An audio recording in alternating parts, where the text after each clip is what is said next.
नमस्कार विद्यार्थी मित्र मैत्रिणींनो, स्वागत आहे तुमचं सपनाच होमस्कूलिंग या यूट्यूब चॅनलमध्ये.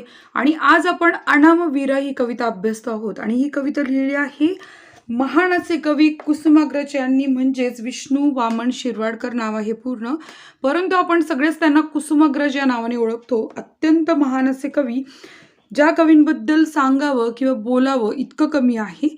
तर ही कविता आहे अनामवीरा. आणि अनामवीराचा अर्थ आहे की ज्याला नाव नाहीये असा वीर. नाम म्हणजे एखाद्या व्यक्तीचं असणारं नाव, आणि अनाम म्हणजे नाही, नाव नाहीये पण वीर आहे. असे हजारो सैनिक जे आपल्या सीमेवरती आपल्या देशाचं रक्षण करत असतात. आणि देश म्हणजे काय की आपणच, भारत देश हा आपल्या सगळ्यांनी मिळून बनलेला आहे. तर आपल्या सर्वांच्या रक्षणासाठी जे सीमेवरती उभे आहेत त्या सर्वांना ज्यांनी आपल्या प्राणाची आहुती दिली आहेत, अशा सगळ्या वीरांसाठी कुसुमाग्रज यांनी अतिशय सुंदर कविता लिहिली आहे. आणि आता कुठलाही वेळ न दवडता आपण ही कविता काय करूयात, ऐकूया, वाचूया आणि म्हणूया. जर ही कविता या चॅनलला बघताना नवीन असाल तर पटकन सबस्क्राईब करा, म्हणजे तुम्हाला सगळे व्हिडिओ तुमच्या मोबाईलवर भेटतील. मी आहे सपना टीचर आणि मी पुणे जिल्ह्यात नाही. तुम्ही कोणकोणत्या भागातनं व्हिडिओ बघता मला नक्की सांगाल. ऐका, वाचा आणि म्हणा. आता आपण ऐकायची कविता. मी प्रयत्न करते, गाणार नाहीये पण एक चालीत म्हणायचा प्रयत्न करते, मग याचा प्रत्येक शब्दाचा अर्थ तुम्हाला सांगते. चला मग आपण सुरुवात करूयात आपल्या अनामवीरा या कवितेला. म्हणणार माझ्यासोबत ही कविता.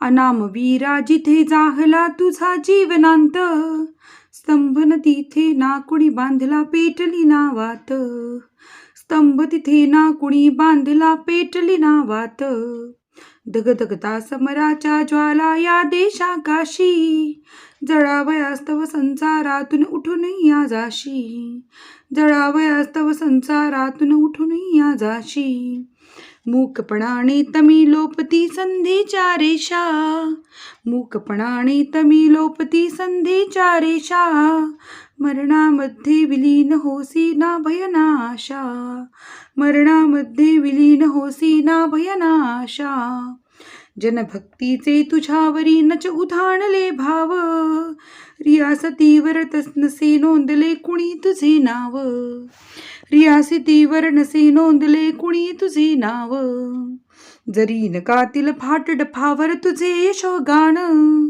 सफल जाहले तुझेच हे रे तुझेच बलिदान, सफल जाहले तुझेच हे रे तुझेच बलिदान, काळोखातून विजयाचा ये पहाटचा तारा, प्रणाम माझा पहिला तुझला मृत्युंजय वीरा, प्रणाम माझा पहिला तुझला मृत्युंजय वीरा, प्रणाम माझा पहिला तुझला मृत्युंजय वीरा. ही कविता सैनिकांवर आहे, वेगळं असं सांगायला नको. कुसुमाग्रज म्हणजेच विष्णू वामन शिरवाडकर, 1912 साली जन्म, 1999 साली मृत्यू, ज्ञानपीठ पारितोषिक विजेते, प्रसिद्ध लेखक, कवी, नाटककार, जीवन लहरी, विशाखा, समिदा, स्वगत, हिमरेषा, वादळवेल, मारवा, खिणारा इत्यादी काव्यसंग्रह, वैजयंती, राजमुकुट, कौंतेय, नटसम्राट, वीज म्हणाली धरतीला, विदूषक इत्यादी नाटके प्रसिद्ध. प्रस्तुत कवितेत कवीने देशाच्या सीमेवर शत्रूशी लढणाऱ्या, वेळप्रसंगी प्राणार्पण करून देशाचे रक्षण करणाऱ्या ज्ञात अज्ञात सैनिकांना अभिवादन केलंय. अभिवादन करणं म्हणजे एखाद्याच्या कार्याचा गौरव करणं. तर इथे अनामवीर आता तुमच्या लक्षात आलेच असतील. तर आता ह्या अनामवीरांच्या बद्दल आपण त्यांच्या एकूणच कवितेमध्ये काय सांगितले ते शब्दशः अर्थ बघूयात. खरं तर या कवितेचा अर्थ लागणाऱ्याला घेईल तसा असतो, कारण कविता ही व्यक्तीच्या मनस्थितीवर पण त्या अर्थावर अवलंबून असते. परंतु आपण इथे ही कवितेचा पूर्ण अर्थ हा सैनिकाभोवती फिरतोय. आणि हे सैनिक ज्या अर्थी आपल्याला बर्फाळ प्रदेशामध्ये किंवा अतिशय दुर्गम बिकट अशा ठिकाणी आपल्या देशाचं संरक्षण करताना उभे असतात, जे आपल्या प्राणाचीही पर्वा करत नाही, ज्यांच्यासाठी देश आणि देश बांधव हे सर्वस्व असतात, अशा सर्व अनामवीरांना, अनामचा शब्दाचा अर्थ आहे की ज्यांची नावं आपल्याला माहिती नाही, किंवा ज्ञात अज्ञात सर्व वीरांना इथे प्रणाम कुसुमाग्रजांनी केला आहे. तर कुसुमाग्रज असं म्हणतात की अनामवीरा जिथे जाहला तुझा जीवनांत. हे वीरा, तुझं नाव माहिती नाहीये पण ज्या ठिकाणी तुझे प्राणज्योत मालवली आहे, ज्या ठिकाणी तुझ्या जीवनाचा शेवट झालेला आहे, त्या ठिकाणी कुणी स्तंभ बांधलेला नाहीये. स्तंभ या अर्थानं की स्तंभ म्हणजे की एखाद्या युद्धाचा साठी स्तंभ बांधलेला पूर्वी बांधला जायचा, त्याच्यावर वीरांची नावं कोरली असायची आणि त्याच्यावरून आपल्याला कळायचं की इथे कोण वीर होते, कोणी युद्ध केलं, काय झालं. तर मग या सगळ्या गोष्टी कळायच्या. पण हे वीर तू इथे मृत्यू पावलायस, पण तुझा कोणी स्तंभ बांधणार नाहीये आणि कुणी वातही लावली नाही. वात म्हणजे स्तंभाची इथे दिवा लावलेला असतो, आठवण करून देतो आपल्याला त्या गोष्टीची. तर अशा दुर्गम ठिकाणी कुणी दिवा लावायला सुद्धा येणार नाहीये. तर कुसुमाग्रज पहिल्या ओळीमध्ये सांगतात की तू गेलायस, तू अशा ठिकाणी गेलाय जिथे कुणी तुझं स्तंभ बांधणार नाही, कुणी तुला वात लावणार नाही. तू देशासाठी गेलायस. कारण आपलं प्राण आपल्याला सध्या कोणी म्हटले चल आमच्यासाठी सुई टोचून घेते म्हणून हे आम्ही का सुई टोचून घेऊ, पण आपल्यासाठी आपल्या रक्षणासाठी अख्खा जीव सोडून द्यायचा, जीवाची पर्वा करायची नाही, ही साधी गोष्ट नक्कीच नाहीये. धगधगता समराच्या ज्वाला या देशाकाशी.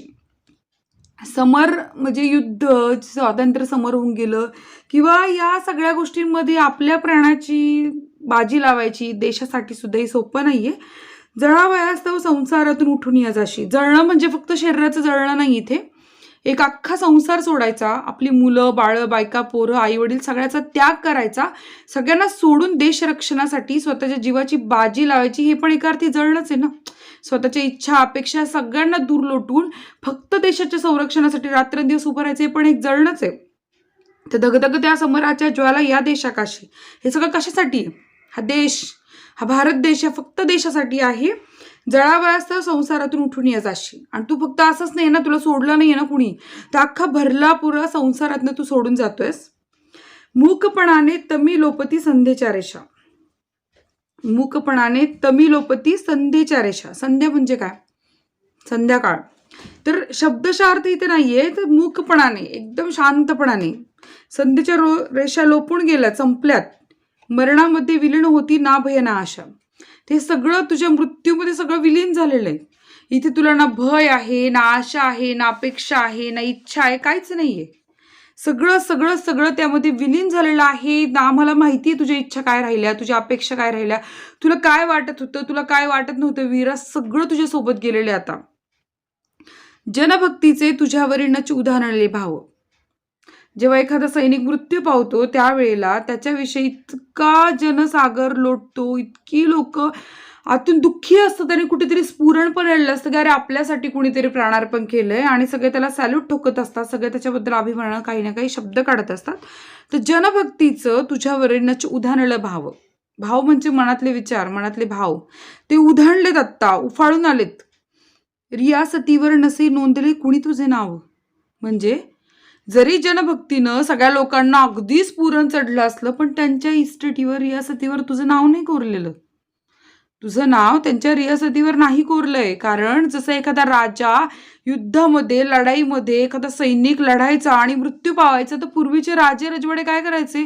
रियासती द्यायचे. हे घ्या, ही रियासत आजपासून तुम्हाला, यांनी अतुलनीय शौर्य दाखवलं. पण अरे वीरा, तुझ्या नावाची रियासत कुठे नाहीये, त्याच्यावर तुझं नाव नाही कोरलेलं. हे जळजळीत वास्तव पण इथे कवी मांडतायत की एखादा वीर आपल्यासाठी प्राणाची आहुती देतो म्हणून त्याच्या नावाची कुठली जहागीर प्रॉपर्टी नाही सोडून जात सरकार किंवा देश किंवा लोक सुद्धा. जरी न गातील भाट डफावर तुषे यशोगाण. भाट जातीवाचक या अर्थाने घेऊ नका, कारण पूर्वी कसं असायचं की एखाद्या व्यक्तीनं काहीतरी कर्तृत्व गाजवल्यावरती काही समुदाय एकत्र येऊन डफावरती त्याचं गाण करायचे, म्हणजे पोवाडे गायचे, त्याचे यशोगाण करायचे, लोकांना माहिती व्हायची. पण अरे तू गेलायस, आम्हाला तर नाव सुद्धा माहिती नाही तुझं. काहींचं माहिती होतं, काहींचं माहिती नाही होत. तू गेलायस पण तुझं कोणी यशोगाण नाही गाणार आहे. सफल जाहले तुझेच हे तुझेच बलिदान. जरी तुझं यशोगान नाही गाते, जरी तुझ्यासाठी कुठला एखादा स्तंभ नाही बांधते, कुणी रियासत नाही देते, तरी सुद्धा तुझं यश, तुझं बलिदान हे सफल झालंय, असं कविता म्हणतात. काळोख हातून विजयाच्या ये पहाटचा तारा. काळोख, एखादी गोष्ट नष्ट होते, आपल्याला उद्विग्नता आणते, निराश करते, त्या सगळ्याला काळोख एक सिम्बलाइज करतो, आपल्याला तो प्रतीक आहे काळोख म्हणजे. आणि त्या काळोखामध्ये पहाटेची वेळ आहे. पहाटेची वेळ कशी असते की त्या काळोखाला चिरणारा सूर्यप्रकाश घेऊन येणारी असते आणि आपल्याला काहीतरी त्यातनं पॉझिटिव्ह चांगलं असं दिसतं. तर त्याच्यामध्ये आपल्याला दिसतो की पहाटेचा तारा, एक त्या लुकलुकता तारा आपल्याला दिसतो, तो पहाटेचा शुक्र तारा, मंद वारा. पहाटेला एक तारा आपल्याला दिसतो आणि हा तारा काय असतो, तो विजयाचं प्रतीक आहे. काळोखातून विजयाचा हे पहाटेचा तारा, तो जो किरण आहे तो सुद्धा त्या काळोखाला चिरतो. एवढा लांबचा किरण आहे पण तो असं चिरायची ताकद ठेवतो. तर तो जो विजयाचा पहाटेचा तारा आहे ना, तो काळोखाला संपवायचा कुठेतरी प्रयत्न करतोय. प्रणाम माझा पहिला तुझला मृत्युंजय वीरा. तुझं मरण नाही झालेलं, तू जरी मेलास पण तू कसा आहे, अपराजित आहे. तू विजयी आहेस आमच्या दृष्टीनं, असा मृत्युंजय वीर आहेस तू. मृत्यूवरती विजय मिळवणारा मृत्युंजय वीर आहेस तू आणि आमचा प्रणाम आहे तुला. फक्त कवींचा नाही तर सगळे ऐकणारे म्हणणारे श्रोते सगळ्यांचा प्रणाम आहे ह्या वीराला. तर अशा प्रकारे अनाम वीरा ही अतिशय सुंदर आणि स्फूर्तिदायक गीत आपण आता इथे अभ्यासलं आहे आणि याचबरोबर ही कविता इथे संपती आहे. जर तुम्हाला कवितेबद्दल काही प्रश्न असतील तर तुम्ही विचारू शकता. याचा स्वाध्याय तो आपण सोडूयात पुढच्या व्हिडिओमध्ये. तोपर्यंत बाय बाय.